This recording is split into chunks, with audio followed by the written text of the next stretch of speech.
Hey guys, Chris here, and today we're going to be reviewing the Kingkiller Chronicle. Because this series is incomplete, this review will be less focused on the unfolding story and more on how Patrick Rothfuss has built his world and utilized the tools available to an author to craft the tale itself.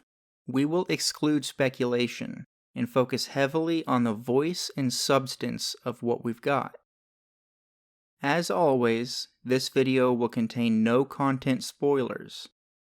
That said, if you prefer going into new books completely blind, I encourage you to come back after you have read the books, because we will be discussing themes, world building, and characterization. None of what we're going to talk about is a slight towards Patrick Rothfuss, nor an endorsement of the content of the books. I am simply giving my opinion on the material itself. I will always leave it up to you to decide whether something is worth reading. We will not assign a number grade to the books, but I will conclude this by explaining why I like or dislike what I have read so far.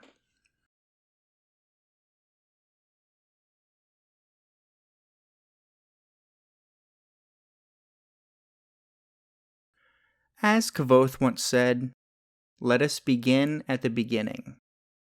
The opening sequence of The Name of the Wind is, if nothing else, beautifully written. The prose here is among the best in the entire series. It is a gripping piece of character building that hooks you with the first line and immerses you in the story immediately. It perfectly encapsulates the feeling the series is trying to evoke, and shows what Rothfuss is capable of at his best. If you enjoyed the opening lines, let me simply state that you will like the rest of the story. I firmly believe that this scene will go down in the annals of history as one of those sequences prospective writers look toward as a template for how to begin a fantasy tale, much like Eye of the World shaped the fantasy landscape for a decade. Unfortunately, the following sequence and a subsequent portion of both books fail to capitalize on that emotional investment. Without delving into spoilers, we are presented with a significantly less evocative scene that does a middling job of introducing one of the cast of characters that we will follow throughout both books. Despite the miss, there are several good parts in the opening chapters. It is immediately clear that Rothfuss is an excellent world builder, and his near seamless integration of exposition and dialogue does a lot to hide the fact that we are, in fact, learning how his world works. While the exposition is often heavy, it is only noticeable to those of us tuned to picking those things out of the narrative, and it can be beautifully difficult to differentiate between organic dialogue and world building.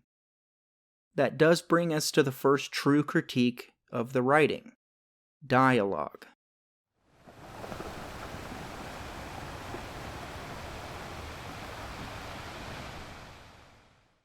While Rothfuss does a superb job of building a breadth of recognizable characters, he often struggles to ingrain depth in them.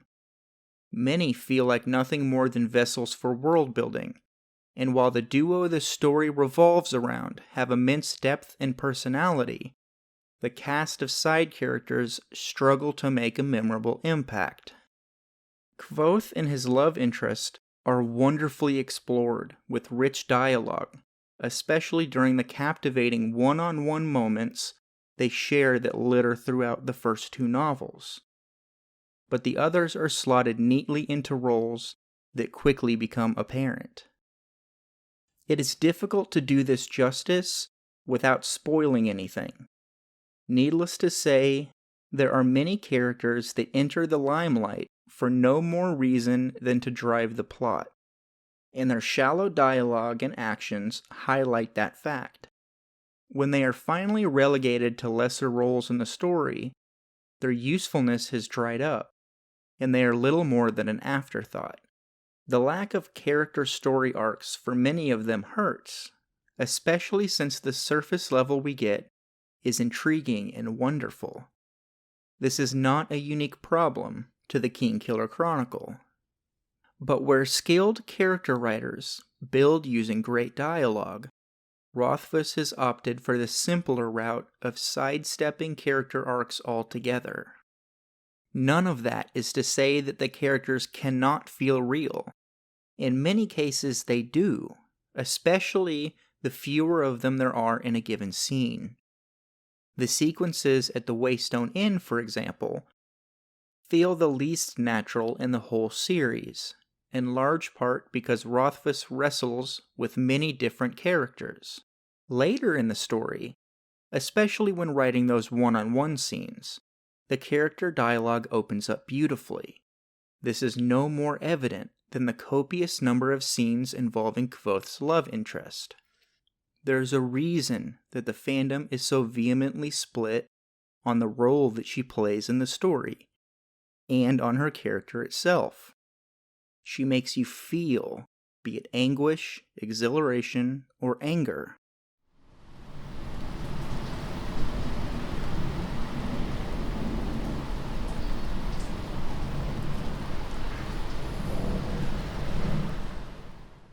This brings us smoothly to the next thing that I want to discuss: writing style, and more specifically, Patrick Rothfuss's voice. For those who may not understand what I'm talking about, voice is what differentiates one writer from another. It's their personal style, the word choice, syntax, and flair that they add to their prose that makes them unique. Rothfuss has one of the most unique voices in modern fantasy, on level with Jordan, Martin, and Salvatore in distinction. Overall, I feel that Rothfuss has one of the better voices in modern writing, period. His unique blend of sentence structure and length, in tandem with his word choice, lend itself perfectly to the genre he is writing. It evokes the feeling of medieval poetry without becoming esoteric. There is one marginally related thing that I want to add here, something that I struggled with for many years. When I first read Name of the Wind, I didn't like it at all. In fact, I so disdained it that I sold my copy without a second read-through. I never had any intention of picking it back up, and I never would have, had my wife not shown interest in the series sometime later. Instead of buying another copy of the book, I decided to use my Audible credit on the audiobook version. And honestly, it radically changed my perception of Rothfuss and his story. Where before, the words seemed dry and unnatural, now they wove themselves into a masterful tapestry, a story worthy of Nick Podell. And that's just it. Rothfuss was writing a book, but more to the point, he was writing a relaying of Kvothe's story. When I finally put that together and listened to the story in spoken word, it felt so much better. While I will not say whether I think you should or should not read the book, I would urge you to listen to it if you don't care for it after you've read it. You gain so much appreciation for the storytelling aspect, and you might just find yourself enjoying it after all.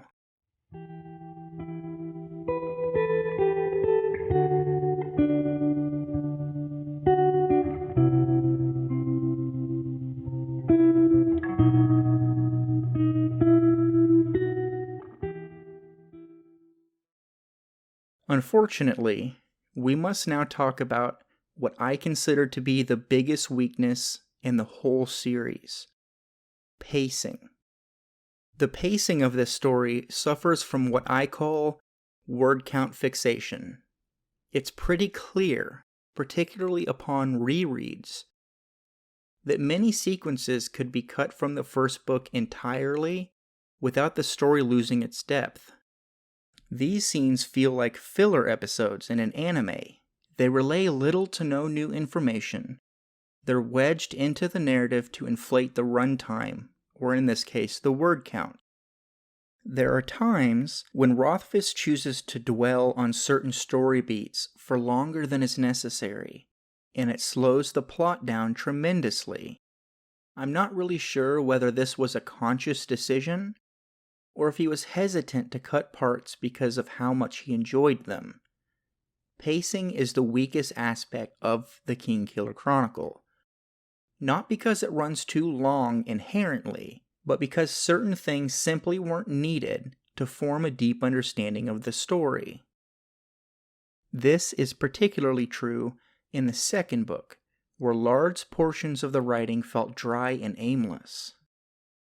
The last thing that I want to discuss, and arguably the most well-formed opinion I have, is on the themes present in the series. At first blush, these may appear to be obvious. Clearly, Rothfuss lays the foundation for his themes early, particularly those of despair and loss. We quickly come to realize that the prologue is relevant on multiple levels, from the emptiness of the Waystone Inn to the silence therein. Despair, loneliness, loss, and poverty are major thematic turning points in the series. Those are, however, only the easy ones to pick out.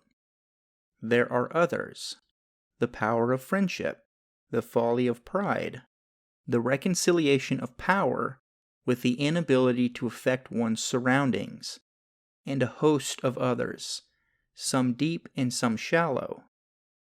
Much of the first book is spent introducing us to the main character, and the narrative as a whole focuses on how he came to be the man of myth he is in the present day.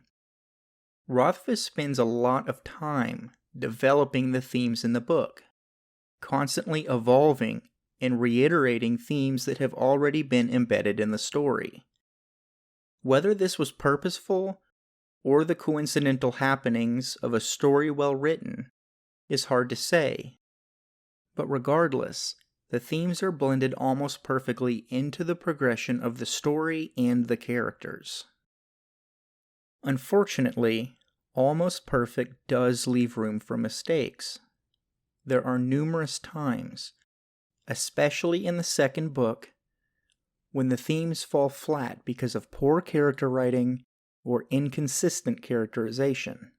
Again, without spoilers, we see several times that one specific character creates internal drama by making poor choices, and then never seems to learn from the consequences of their actions.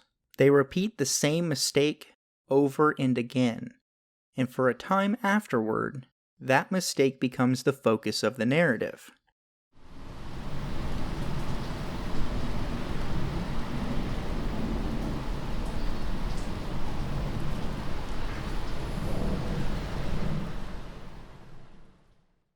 There is a lot here to digest, and if you need time to consider it before hearing my opinion on the series as a whole, I encourage you to sit back and think it over. This is, after all, a review meant to inform you about the series you have not read. I do not want to unduly influence you one way or the other. Here are my thoughts put as succinctly as possible. The Kingkiller Chronicle is a beautifully written narrative, full of rich themes and wonderful characters. If you are willing to overlook some flaws in the storytelling, I think you will have a great time reading these books.